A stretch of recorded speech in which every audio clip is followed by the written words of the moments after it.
Hi everyone, we are back at my house renovation today and I'm going to show you how to plaster a ceiling. Now we've got the prep work done, we've screwed the boards to the ceiling, this is just regular plasterboard, and we've insulated underneath, and then we've taped all the joints with tape.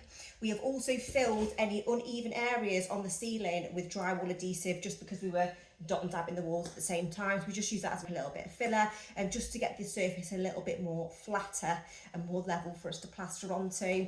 Because this is now quite dry, we are going to need to PVA that, but generally speaking, when you're working with plasterboard, there is very little prep and priming to do. So we've got the tape on, we're just going to PVA the drywall here and we're going to get started. Okay, so as you can see behind me, we've got the plaster mixed up ready. I'm just going to grab my splash brush and just wet the handboard there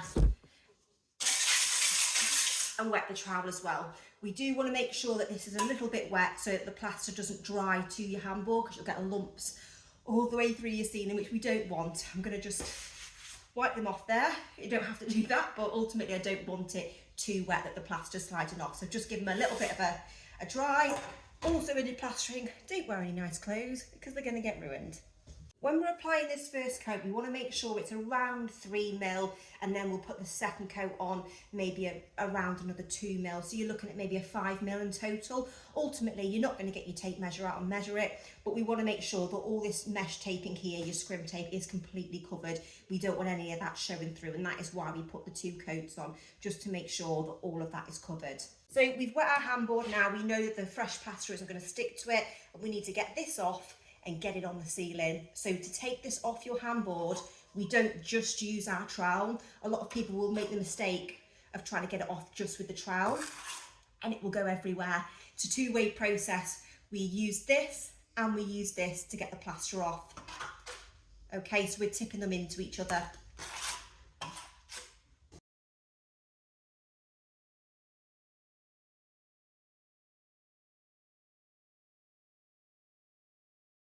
So when you're plastering, there are 2 different ways to lay on. This is one. So we lay the plaster on. We then come back on ourselves and then go back again. Okay, that will get the plaster on really flat. A lot of the professional plasterers will do that. However, if you're a beginner, you're probably going to struggle to get that kind of motion. So what I'd recommend, if you're a beginner, lay the plaster on, do a full kind of swoosh of your arm as far back as you can go, and then go back to the corner where you started and go over it again. That should get the plaster pretty flat for you. If you're coming back into, like the professional plasterers, you best believe you're probably going to dig in to the work that you've just done. Right, so I've just finished washing the tools I've just used. You must wash any tools that you've just finished with because the plaster will dry on them and they'll be ruined. So it's really important to keep your tools as clean as you possibly can. So, as you can see on this ceiling, we've now laid it all on. It's definitely not flat, so we need to do the flattening phase now. So whenever I've got an apprentice on board or someone who's learning to plaster, I will always recommend and teach them to use a speed skim for flattening. Now, don't judge me, this one's looking a bit worse for wear. We do need to clean our tools a bit more, but it still works absolutely fine. This is a speed skim from Ox Tools. It's got a slight flex in it. It's a stainless steel blade. The reason I would always recommend my apprentices or people who are learning to use a stainless steel blade, because they do come in plastic as well. The stainless steel ones actually wet the plaster up a little bit more. So if you're a beginner and it's starting to dry and you haven't got much time, stainless steel blade is really, really good for wetting the plaster up. It gives you more time and you're not stressing then about it drying and you're not getting lumps and ripples. So get yourself a stainless steel speed skim. This one's a 600mm. I would always recommend this one, especially to beginners. Again, it's kind of like a mid-length. It's really good for control. They do come on a telescopic pole as well, but we're not going to do that today.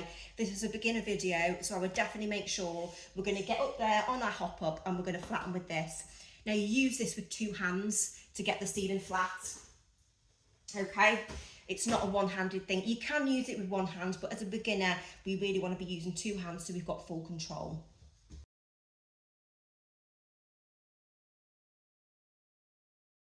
Most of our ceiling is now flat. I've kind of flattened this section behind me, as you can see, and I haven't done this section here. So bits like this, they got to go. But ultimately, it doesn't need to be bang on perfect. We're going to put another coat on this shortly and flatten it again and keep troweling it till it's really, really flat. So it's really important that we're not wasting too much time. I just see so many people who are learning to plaster trying to get this first coat flattened and flattened perfectly. It doesn't matter as long as it's somewhere near that we can lay another coat on.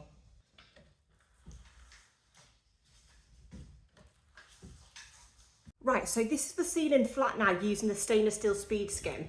I'm just going to show you the standard of flatness that I've got. It's not perfect, guys. There's a trial mark there, trial mark there. It does not need to be perfect. The stainless steel speed skim, you can see, or here's the light on it, it's wet it up so much. So this is absolutely fine now to leave for a few more minutes, and then we can lay on the second coat. Now, we're going to put on the second coat. This is how much plaster. I've got about a quarter of a bucket left over. What I would recommend, me being silly, I've mixed up too much, to be honest, and I shouldn't be doing that with my level of experience, but I have.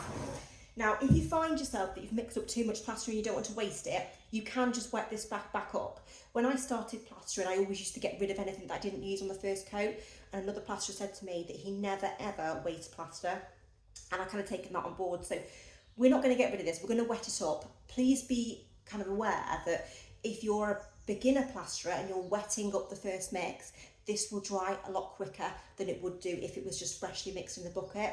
So it's really important that, you know, just be mindful that time is of the essence. It won't dry solid straight away, but it would dry quicker than if it was a fresh mix. So if you're not that confident on laying on, get rid of it, mix up a fresh batch, but you must make sure your bucket's completely clean. But I'm gonna just clean all the way around here, tip some water in, and then we're gonna get on ready for the second coat.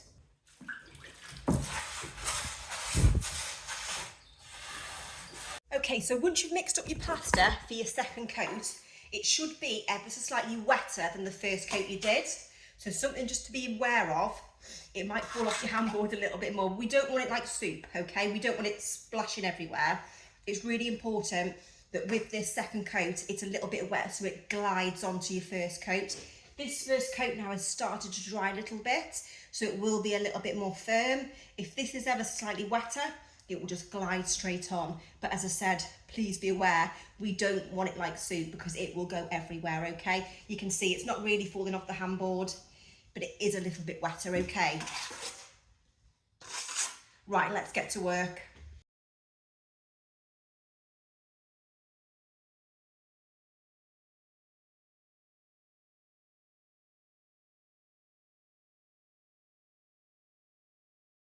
Okay, so our second coat's now on. You'll probably find when you put the second coat on, because it's a little bit wetter, it goes on a little bit thinner, which is exactly what we want. We're probably saying about 2 mil for your second coat, but again, we're not going to get the tape measure out and measure. As long as you've kind of filled all the deviations, any little holes, divots, scrim tape, everything's covered, you're going to be absolutely fine. Now, you'll probably find as well with the second coat, it's taken a little bit longer to dry because we've actually gone on to wet plaster underneath. So we're no longer really going on to plasterboard, which means that the second coat will probably take a little bit longer to kind of harden up or dry. Obviously we don't want it to go too firm because we do need to get it flat and trowel up with. So while we've got the tie, we've now finished with our bucket. We need to get that clean and we need to clean the rest of our tools that we're not using currently.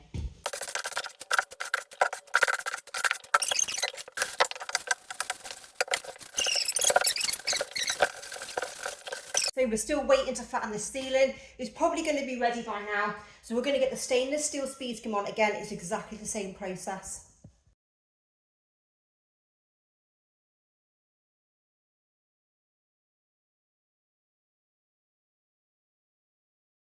Okay, so this is the ceiling now flat from the second coat. We've laid it on and then we flattened it.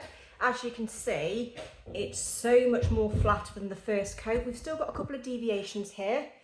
Little trowel marks, they're okay for the moment. It is still quite wet, and I'm going to show you the technique that we use to get an absolutely flawless finish when we trowel up. I'm now going to show you how to sponge your work. Now this is a phase in plastering that you can skip out if you want to, but if you are a beginner, I would highly recommend using a sponge float. It just helps get your work a little bit flatter. So we're going to spray the ceiling with a light haze of water. I've just got a pump sprayer here, and we're going to run this sponge over it. Now, this will create loads of lines in your work, and you're probably wondering why you're going to create more lines when the purpose of plastering is to get it flat. Actually, when you flatten the sponge marks, it gets a really, really flat surface so that you can just trowel up and not have any issues or worry about trying to fill any deviations, because no matter how flat you get this second coat, I can guarantee if you're a beginner, you're still going to have loads of divots in your plaster. So it's really important that we use this to get it flat.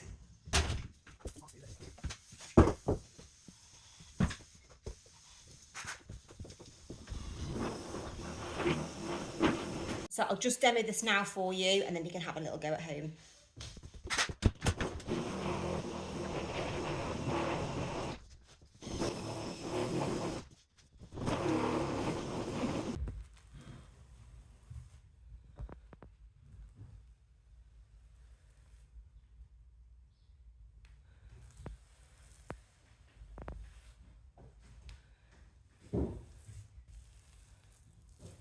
So when we come to getting these sponge marks out, I will always use a steel trowel. This gets it really flat. Don't use a flexi. It must be a steel trowel.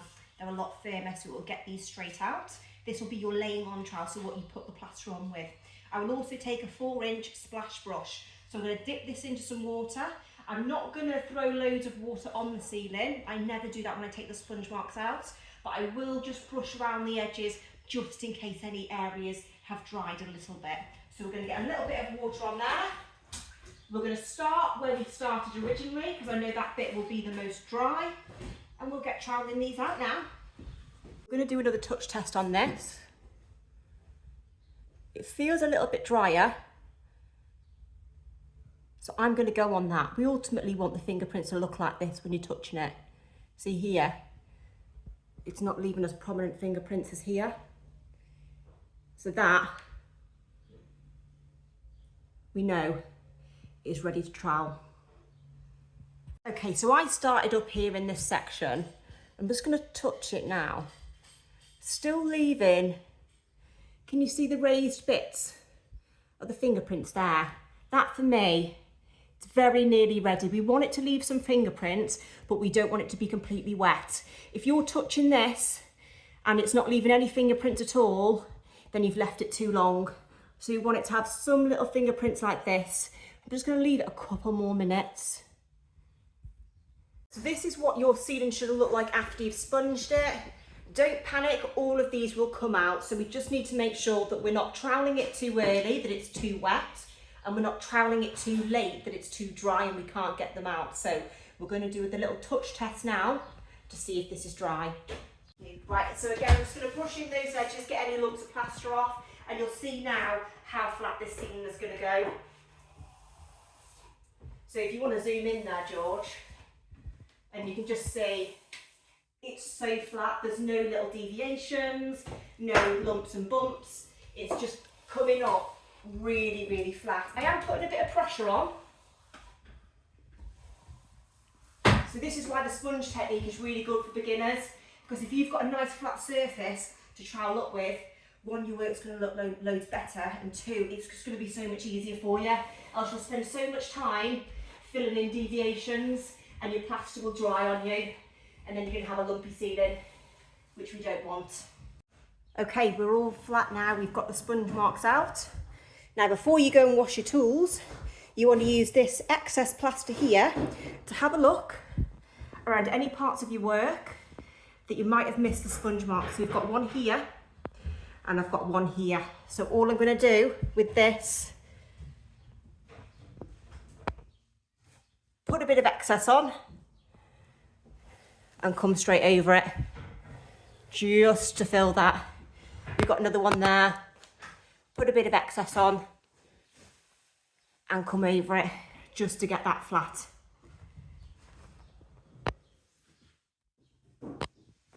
So we're going to leave this now for maybe Another 10 minutes or so. We'll give it another touch test to see if it's dry, ready to trowel up.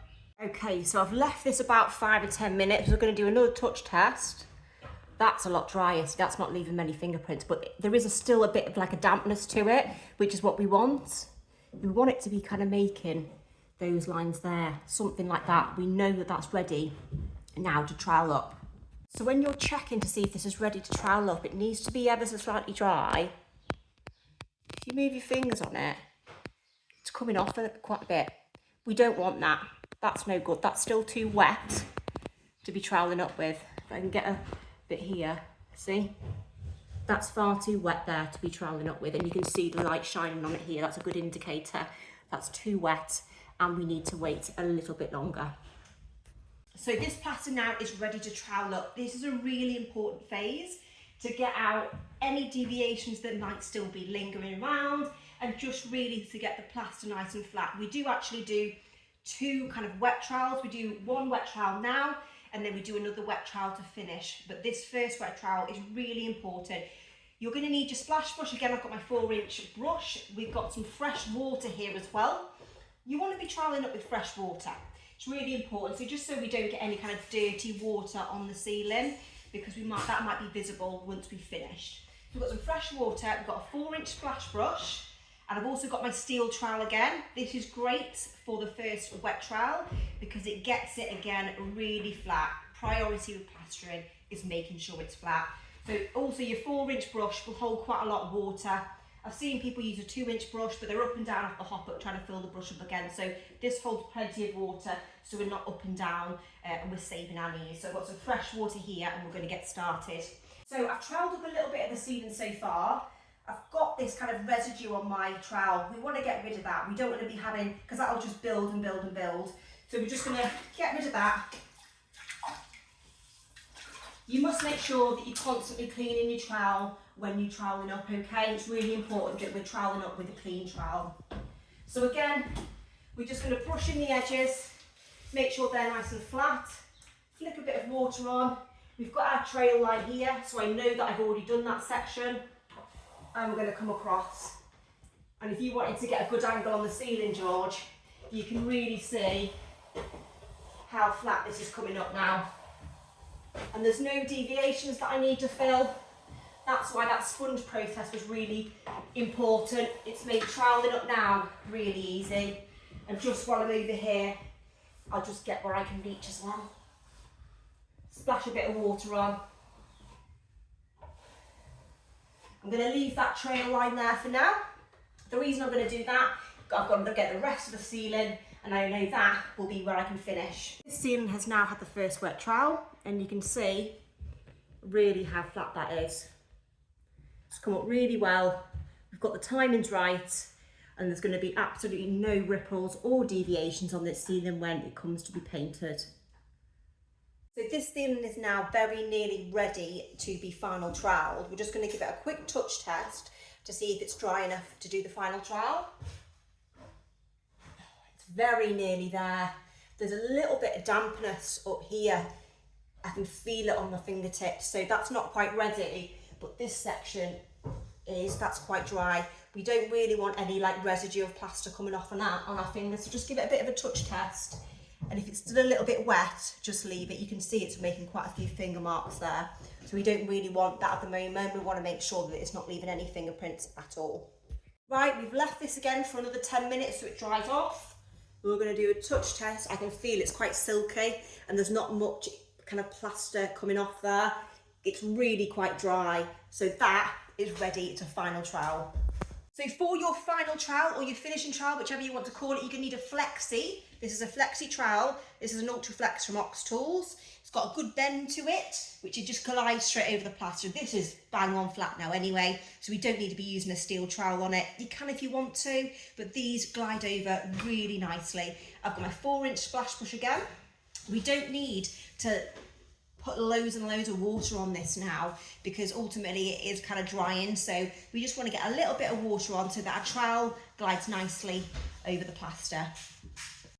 Okay, so we're in the middle now of the final trowel, so if you just have a little look at that ceiling, George, we've got some trail lines there, but again I'm just going to keep coming down to the bucket I'm just going to keep cleaning my trowel. We want to get rid of all these trail lines now. Anything like that that's left on, you'll see that once it's painted, so it's important to get rid of them. We're not using much water. Brush the edges in again. And you'll hear the sound from the trowel. It sounds drier. It's got like a higher pitched noise to it, I think anyway. You can hear that sounds so much drier, and that tells you it's ready to be final troweled.